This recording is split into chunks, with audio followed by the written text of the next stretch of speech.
तो स्वागत है आपका मेरे यूट्यूब चैनल में। और हम जो एमटीएस का एग्जाम चल रहा है उसमें जीके जीएस के स्टैटिक जीके के कैसे क्वेश्चन आ रहे हैं, कुछ हम क्वेश्चन देख लेते हैं उस टाइप के कैसे क्वेश्चन एग्जाम में पूछे जा रहे हैं, उसका एनालिसिस सही है। चलिए बढ़ते हैं पहले प्रश्न की ओर। झीलों की रानी के नाम से भी प्रसिद्ध समस्थम कोटा झील कहाँ, मतलब भारत में कहाँ स्थित है? तो इसका जो आपका ऑप्शन हो जाएगा ऑप्शन डी, केरल में स्थित है। बढ़ते हैं अगले प्रश्न की ओर। निम्नलिखित में से कौन सा पहला शासक, याद रखिए पहला शासक था जिसने अपनी प्रजा और अधिकारियों के लिए अपने संदेश पत्थर की सतहों, प्राकृतिक चट्टानों और परिष्कृत स्तंभों पर अंकित किया था? बताइए इसका सही जवाब ऑप्शन सी, अशोक। याद रखिए अशोक का जो शासन काल है वो 269 से 269 बीसी से 232 बीसी था। याद रखिएगा जो इसका पूरा कार्यकाल था वो आपका हो गया 37 ईयर। पिता के नाम इनका, इनके पिता का नाम याद रखिएगा, बिंदुसार। ये इनके पिता का नाम है, अशोक के पिता का नाम बिंदुसार, याद रखिएगा। और खास करके जो ये क्वेश्चन पूछ रहे हैं इनके लेखों की, जो हम कुछ इनके लेखों की संख्या के बारे में बात कर लेते हैं। जैसे कि एक सेकेंड इरेज कर लेता हूं मैं, यहाँ ध्यान दीजिएगा। जैसे कि इनके यहाँ कहा गया अधिकारियों के, यहाँ पर देखिए संदेश पत्थरों की सतहों पर, प्राकृतिक चट्टानों पर या परिष्कृत स्तंभों पर। तो हम देख लेते हैं जो शिला लेख थे इनके, जो शिला इन पत्थरों पे जो लेख थे, याद रखिएगा इनके जो शिला लेख थे, शिला लेख उसकी संख्या 14 थी। और इनका जो स्तंभ लेख था, स्तंभ लेख याद रखिएगा उसकी संख्या जो थी वो 7 थी। और इनका जो गुहा लेख था, गुहा लेख उनकी संख्या 3 थी। जब ये शासन काल पे थे तो इनके 8वें वर्ष, जो 8वां वर्ष था उसमें कुछ मतलब अनोखी घटना हुई थी, वो भी आप नोट करिएगा। उससे रिलेटेड पूछ देता है कि उससे कौन सी घटना थी, या मतलब उस घटना के बारे में पूछ देता है तो आपको पता होना चाहिए कि 8वें वर्ष उनके 8th ईयर, 8वें वर्ष 261 बीसी में, 261 बीसी में कलिंग, कलिंग का युद्ध हुआ था, कलिंग का वॉर हुआ था। याद रखिए कलिंग का वॉर हुआ था, में इसी वॉर में उनका हृदय परिवर्तन हो गया था।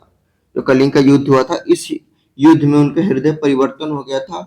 और याद रखिएगा यहाँ से क्वेश्चन पूछता है कि उसी समय इन्होंने भेरी घोष, भेरी घोष छोड़ दिया था और धम्म घोष, धम्म घोष को अपनाया था। यानी मार काट हिंसा, मतलब हिंसा का रास्ता छोड़ के हिंसा का रास्ता अपनाया था, शांति का रास्ता अपनाया था उन्होंने।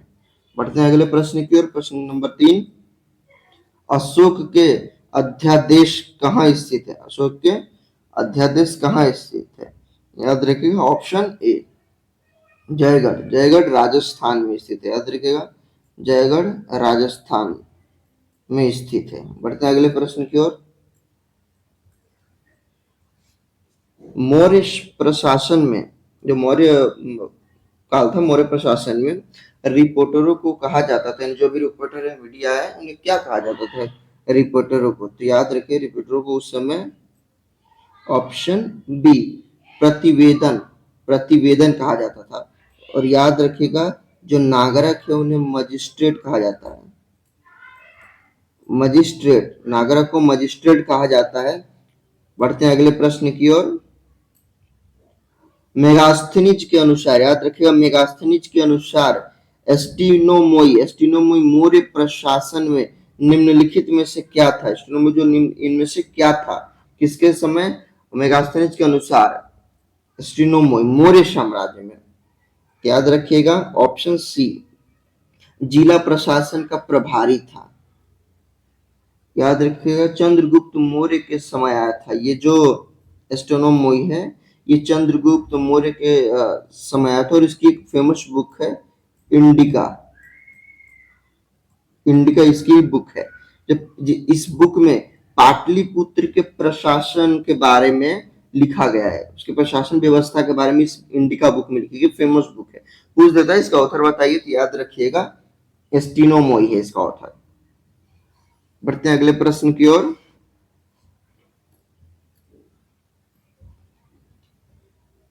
किसी रोगी का तापमान, याद रखिएगा किसी रोगी का तापमान, ध्यान दीजिए 40 डिग्री सेल्सियस है, तो फॉरेन हाइट में, ये डिग्री सेल्सियस में और उसको फॉरेन हाइट में पैमाने पर उसका तापमान कितना होता है? इसका ऑप्शन ए हो जाएगा 104 डिग्री फॉरेन हाइट। याद रखिएगा, मैं अभी आपको बता दे रहा हूँ, ये भी इंपॉर्टेंट याद रखिएगा। C/5 is equal to F minus 32/9 और is equal to K minus 237 is equal to 5 और या R इज इक्वल टू मतलब इज इक्वल टू R/4। याद रखिएगा जो ये है ये आपका सेल्सियस है, याद रखिएगा सेल्सियस स्केल है, सेल्सियस डिग्री में नापने के लिए स्केल है। ये आपका फ़ारेनहाइट है, याद रखिएगा फ़ारेनहाइट, फ़ारेनहाइट है। ये याद रखिएगा ये जो है आपका केल्विन है, जैसे जूल को मापते हैं ऊर्जा ऊर्जा में, मतलब उसी केल्विन है ये। और यहाँ पर याद रखिएगा ये है आपका रोमर, रोमर स्केल, ये रोमर स्केल, ये केल्विन स्केल, ये आपका फ़ारेनहाइट और ये सेल्सियस डिग्री। तो आइए हम ये पहले जान लेते हैं कि सेल्सियस डिग्री को फ़ारेनहाइट में कैसे बदला जाता है। इसको इरेज कर देता हूं पहले।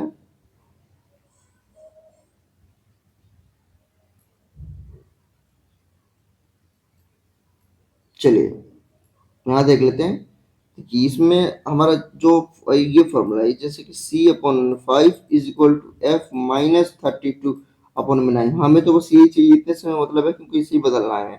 तो डिग्री हमारा 40 है तो हम 40 रखेंगे और बट्टे में 5 बराबर F माइनस 32 और बटे में 9, ये 5 से 8 टाइम्स में डिवाइड हो जाएगा, 8 5 40 हो गया आपका। इससे आप मल्टीप्लाई कर देंगे, 9 72, 72 is equal to F minus 32। आप ये इधर लेके आ जाएंगे, मतलब सब इधर लेके आ जाएंगे तो ये जुड़ जाएगा, तो ये हो जाएगा 410, 104 डिग्री फ़ारेनहाइट। ये आपका आंसर आ गया। कैसे आप बदल सकते हैं। बढ़ते हैं अगले प्रश्न की ओर। ध्वनि की चाल किसमें अधिकतम होती है? ये इंपॉर्टेंट क्वेश्चन है, यहाँ से बहुत क्वेश्चन बनेंगे, आप ध्यान से इस क्वेश्चन को देखिएगा। ध्वनि की चाल किसमें अधिकतम होती है? देखिए वैसे सबसे अधिकतम जो ध्वनि की चाल होती है वो ठोस में होती है, लेकिन ठोस में भी किसमें, याद रखिएगा ये क्रम कैसे चलता है। तो पहले आपका नंबर 1 जो है वो ठोस होगा, नंबर 2 जो है वो आपका निर्वात में तो चलती ही है लेकिन ठोस, उसके बाद आपका द्रव्य दूसरे स्थान पे द्रव्य और तीसरे स्थान पे आएगा आपका गैस। और इसमें आप याद रखिएगा इसकी जो चाल होती है, तो जो ठोस में होती है, ठोस में सबसे ज्यादा एल्यूमिनियम, एल्यूमिनियम में होता है, याद रखिएगा एल्यूमिनियम में। और एल्यूमिनियम में कितना 6420 मीटर प्रति सेकेंड, याद रखिएगा 6420, 6420 मीटर प्रति सेकेंड इसकी चाल होती है ठोस में एल्यूमिनियम में। और द्रव्य में इसकी जो चाल होती है वो समुद्री जल, समुद्री जल में जो समुद्र का जल होता है उसमें इसकी जो स्पीड होती है वो 1531 मीटर प्रति सेकेंड होती है। और गैस में याद रखिए गैस में जो सबसे ज्यादा होता है हाइड्रोजन, हाइड्रोजन में सबसे ज्यादा इसकी चाल होती है गैस में, ये होती है 1284 मीटर प्रति सेकेंड, याद रखिएगा। और जो ध्वनि की चाल होती है निर्वात में जो होती है वो 332 मीटर, 332 मीटर प्रति सेकेंड होती है। आप ये याद रखिएगा, ऐसे इंपॉर्टेंट क्वेश्चन बनते हैं। बढ़ते हैं अगले प्रश्न की ओर। निम्नलिखित में से कौन सा अम्ल, याद रखिए कौन सा अम्ल नेटल यानी बिच्छू बुट्टी के पेड़ में पाया जाता है, बिच्छू बुट्टी के पेड़ में पाया जाता है? ऑप्शन ए मेथेनोइक अम्ल, याद रखिएगा मेथेनोइक अम्ल, इसको ही हम फॉर्मिक अम्ल कहते हैं, तो साइंटिफिक नाम है formic acid, formic acid, formic अम्ल। याद रखिएगा जो इसका साइंटिफिक नेम है, याद रखिएगा इसका जो सूत्र है, सॉरी सूत्र है HCOOH। याद रखिएगा ये जो अम्ल है ये चीटी, सॉरी ये आपका जो चीटी, मधुमक्खी या ततैया ये सब होते हैं उनमें पाया जाता है। याद रखिएगा, यहां से इंपॉर्टेंट क्वेश्चन बन जाते हैं। आपका जो सिट्रिक अम्ल है, याद रखिएगा सिट्रिक अम्ल जो है वो खट्टे खट्टे फलों में पाया जाता है। याद रखिएगा सिट्रिक अम्ल जो है वो खट्टे फलों में पाया जाता है। आपका ऑक्जेलिक अम्ल, याद रखिएगा ऑक्जेलिक अम्ल जैसे कि टमाटर, जैसे कि जो पथरी टमाटर के जो पथरी के रोग होते हैं टमाटर खाने से मना किया जाता है। टमाटर हो गया, पालक हो गया, ये इससे पथरी स्टोन बनते हैं ऑक्जेलिक अम्ल से। बढ़ते हैं अगले प्रश्न की ओर। आई होप कि आपको समझ आ रहा होगा। बढ़ते हैं अगले प्रश्न की ओर। उच्च रक्तचाप, जो उच्च रक्तचाप होता है, उच्च रक्तचाप वाले व्यक्तियों को काली जगह का सेवन कम करने की सलाह दी जाती है। किस जगह मतलब बीपी की प्रॉब्लम होती है उनको किस चीज की सेवन करने की मतलब मना की जाती है, किस सेवन करने से मना किया जाता है? याद रखिएगा सोडियम, सोडियम है। यहाँ पर कुछ पॉइंट नोट कीजिएगा। जो मतलब बीपी होता है वो 120 mm पर बीपी, जो ये है ये हाई ब्लड प्रेशर होता है। और जो लो ब्लड प्रेशर होता है 80 mm Hg, ये जो है आपका लो ब्लड प्रेशर होता है। याद रखिएगा ये। बढ़ते हैं अगले प्रश्न की ओर। बेलो चादर, बेलो चादर मांग वाले उत्पादक का एक उदाहरण है। याद रखिए उदाहरण क्या है, तो ये आपका ऑप्शन बी, बोतल बंद पानी। जैसे याद रखिएगा इस बोतल में, इसमें क्या होता है कि जैसे कीमत प्राइस तो बढ़ जाएगा लेकिन उसकी मात्रा, वो मात्रा नहीं बढ़ेगी, मात्रा कांस्टेंट रहेगी। जो उसकी क्वांटिटी होगी, उसकी क्वांटिटी होगी वो कांस्टेंट रहेगी यहाँ पर। लेकिन याद रखिएगा लोचदार में क्या होता है, एक सेकेंड, लोचदार में होता है कीमत, जो प्राइस होता है वो तो बढ़ जाता है लेकिन मांग नहीं बदलती, उसका जो डिमांड होता है। यहाँ क्वांटिटी होती है डिमांड, उसकी डिमांड जो मांग, जो अब लग्जरी चीजों का यार्ड, बड़े बड़े मतलब हेलीकॉप्टर हो गए, बड़े बड़े यार्ड हो गए, आईफोन, महंगी महंगी इलेक्ट्रॉनिक सी चीजें, तो उसके जो अमीर लोग हैं उससे कितने भी 500, 1000, 20,000, लाख करोड़ बढ़ जाए उनके लिए कोई मैटर नहीं करता। इसीलिए उसका डिमांड उसकी वही रहती है, कॉन्स्टेंट ही रहती है डिमांड, लेकिन प्राइस यहाँ पर हाई हो जाता है। आई होप आप समझ गए होंगे। Thank you so much for watching this video. और आप चैनल, अगर ये आपको वीडियो अच्छा लगता है तो प्लीज आप चैनल को सब्सक्राइब कर दीजिए। Thank you so much.